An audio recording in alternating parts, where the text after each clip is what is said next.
बहुत समय पहले देवताओं और दानवों के बीच एक बड़ी घटना घटी जिसे आज हम समुद्र मंथन के नाम से जानते हैं। उस समय देवताओं और दानवों के बीच कई युद्ध हो चुके थे। इन युद्धों में देवताओं की शक्ति धीरे धीरे कम होती जा रही थी और अमृतत्व देने वाला अमृत ही उनका एकमात्र सहारा था। दूसरी ओर दानव भी अमृत पाकर सदा के लिए अजेय होना चाहते थे।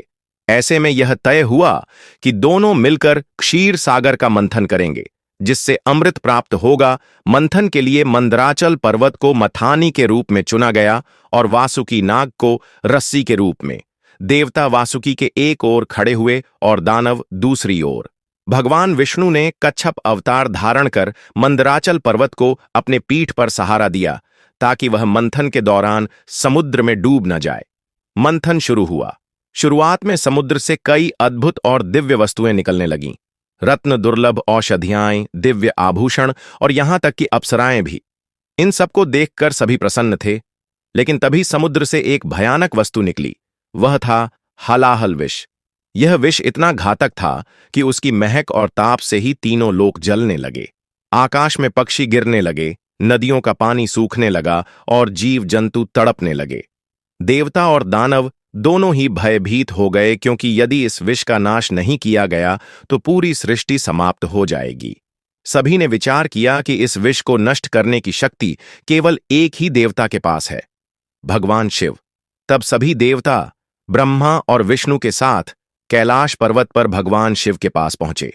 वे विनम्रता से बोले, हे महादेव, यह हलाहल विष पूरी सृष्टि को नष्ट कर देगा।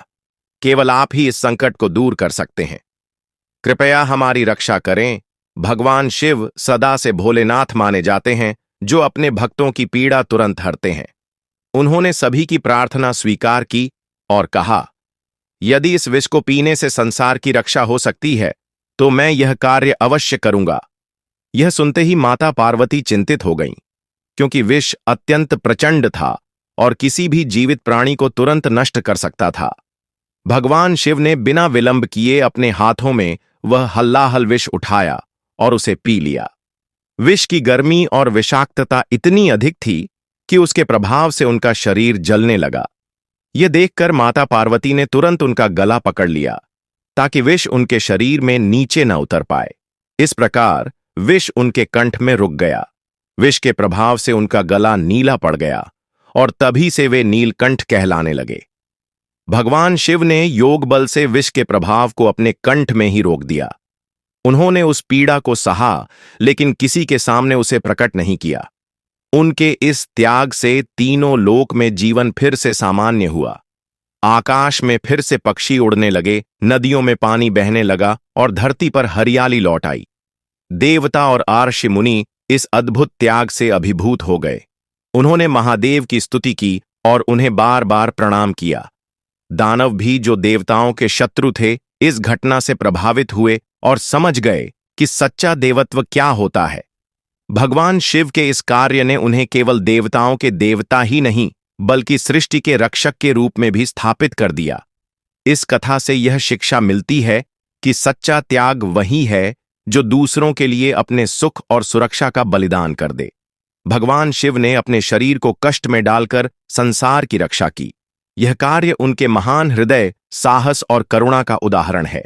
संसार में ऐसे लोग बहुत कम होते हैं जो दूसरों की भलाई के लिए अपना सब कुछ दांव पर लगा दें, और भगवान शिव इसका सर्वोत्तम उदाहरण है। हलाहल विष पीने की यह कथा हमें यह भी सिखाती है कि संकट के समय हमें साहस और धैर्य नहीं खोना चाहिए। जब चारों ओर अंधकार और भय हो, तब भी कोई न कोई ऐसा होगा जो प्रकाश और आशा का स्रोत बनेगा। भगवान शिव ने यह दिखा दिया कि महानता केवल शक्ति में नहीं, बल्कि त्याग और करुणा में भी होती है। आज भी जब हम भगवान शिव का स्मरण करते हैं तो नीलकंठ रूप में उनका यह त्याग हमें प्रेरणा देता है कि जीवन में चाहे कितनी भी कठिनाइयां क्यों ना आएं, हमें दूसरों की भलाई के लिए आगे बढ़ना चाहिए। यही कारण है कि महादेव को भोलेनाथ और महादेव दोनों नामों से पूजा जाता है, क्योंकि वे सबसे सरल, सबसे दयालु और सबसे शक्तिशाली हैं। भगवान शिव की यह कथा युगों युगों तक याद की जाएगी, क्योंकि यह केवल देवताओं और दानवों की कहानी नहीं है, बल्कि यह हर उस इंसान की प्रेरणा है जो अपने जीवन में निस्वार्थ सेवा का मार्ग चुनता है। संसार बदलता रहता है, पर त्याग और करुणा के ये आदर्श अमर रहते हैं, जैसे महादेव का नीलकंठ रूप अमर है।